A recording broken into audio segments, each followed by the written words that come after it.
Oui, en fait, fille, c'est Gibraltar 2. Hein. Donc, comme vous le voyez, il y a le nouvel immeuble là, les HLM. Mais en face, il y a ce jardin-là. Fille, c'était prévu pour un jardin public, hein, comme tu le vois. Maintenant, tous ces gravats-là, ça vient de cet immeuble-là. Donc, l'endroit, comme vous le voyez, est assez catastrophique. Hein. Déjà, c'est des gravats. Il y a beaucoup d'ordures. Ñu ñëw fekk suñu grand mec Dabo xamante ne dañ koy gis ci liggéey bi mu siy wax la àq bu baax a baax ñu koy rafetlu di ko encourager parce que taxawee na taxawaay boo xamante ne ñun jeunes yi nga xamante ne ñoo ko ëpp temps ñun la waroon bon da nga koy toog sa kër sax gis mu woote suba teel rendez-vous ñëw leen ñu nettoyer ñu defar di arroser da nga koy gis yëpp te bon temps bi permettre ko mais mi ngi xañ boppam yeneen pour di def loolu te loolu du dara lu dul bëgg taaral koñ bi bëgg delloo koñ bi ci ni mu newoon man mii di wax fii laa juddoo suñu kër mi ngi nii 269 fii laa juddoo fii laa yaroo fii laa màggee fii bi ñuy nekk xale jardin la woon ñun dañ ci doon ñëw mu am ay fleurs ñu fiy dugg di foofu waa HLM yi tamit fii ñu defaraat seen immeuble bi nii bien vrai que nii c'est très bien fait mais dañu yàqal parce que dañ fekkoon ñun ñu amoon ay yoon yoo xamante ni fi la nekkoon ñu fi daan jaar mais biñ ñëwee liggéey ba pare finition bi war si liggéey defuñu ko parce que suñ defoon finition bi war gravat bi duñ ko fi bàyyi seen kii nii pierre yi nii duñ ko fi bàyyi dinañ ko defaree ni mu gën a rafete mais comme léegi nag toll nañ foo xamante ne ni dañ bëgg a wàññi wax ci te jëf waaw ñuy woo boo yëpp waaw personnellement man dinaa si jógaat defaat doxaa si tànk yi ma si war a dox pour ñu calculer ko coordonné ko fixé benn programme ak heure boo xamante ni incha allah bu ngeen ñëwee di ngeen ñu fi fekk te di ngeen fekk lu bëree mat waaw ndaxte waaw ñun wax lañ jëf daal moom moo ëpp solo sax.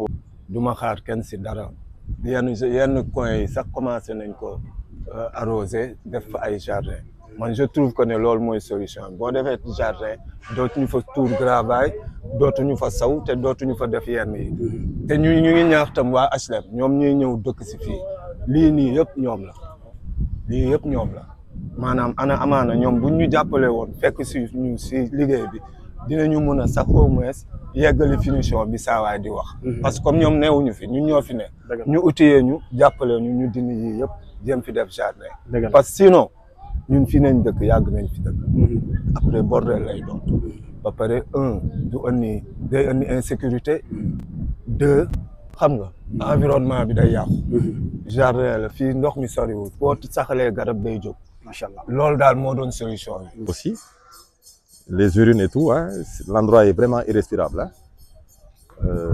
Nous avons contacté le syndic en tout cas il y a des habitants il y a des riverains qui ont contacté le syndic parce que immeuble bu nekk dina am benn syndic boo xamante ne mooy gérer immeuble bi mais lii nga xamante ne mooy gravats yi ci ñoom la jóge donc on les a interpellés pour vraiment ñu génnee fi gravats yi pour permettre quand même aux habitants d'éviter de vivre ce genre de nuisance parce que lii ay saleté la ay désordre la ay gravats la odeur bu bon mbalit yi vraiment c'est vraiment désolant c'est un spectacle désolant immeuble bees la mais avant cet immeuble là il y avait des habitants Gibraltar 2 la fii donc ñoo xamante ne ñi ngi dund ba léegi situation bi bon nous on a interpellé vraiment les autorités pour ñu jéem a wut solution bi. Extrêmement dur. Bon, vous avez vu qu'il y a eu des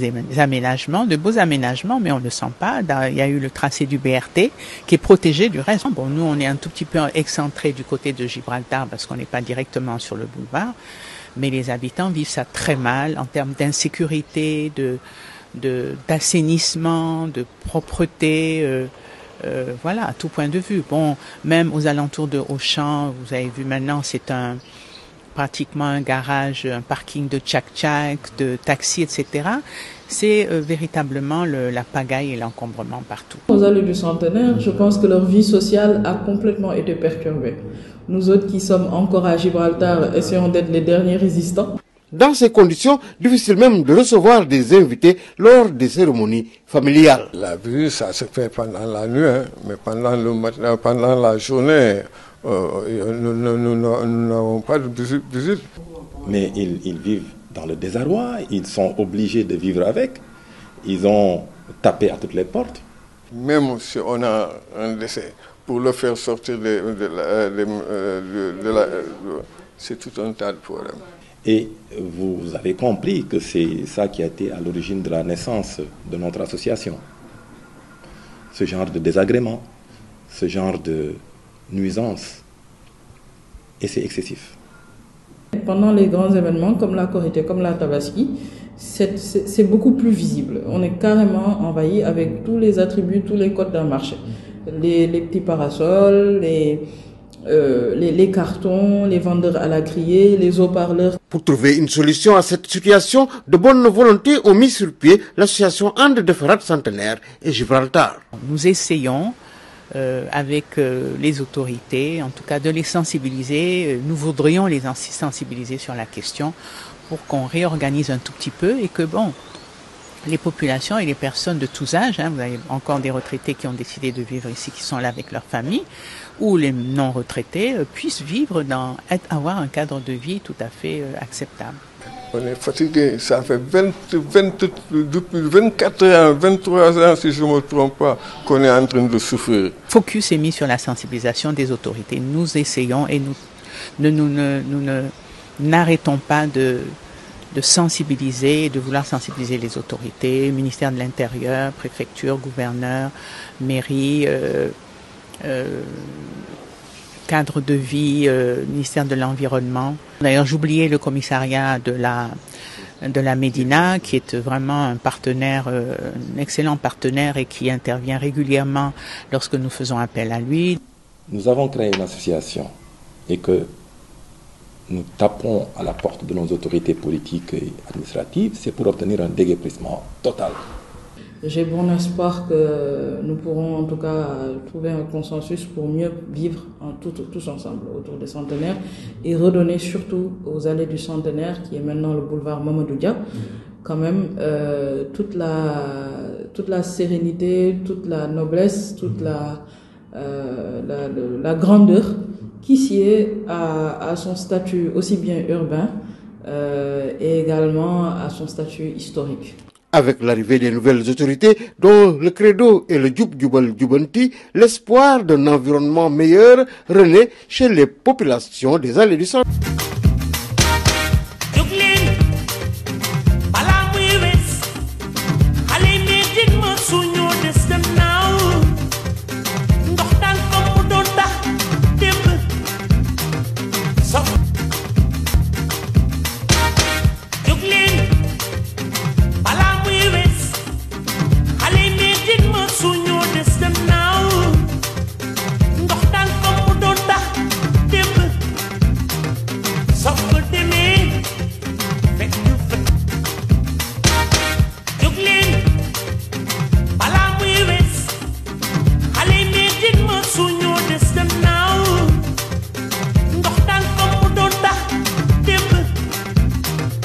Some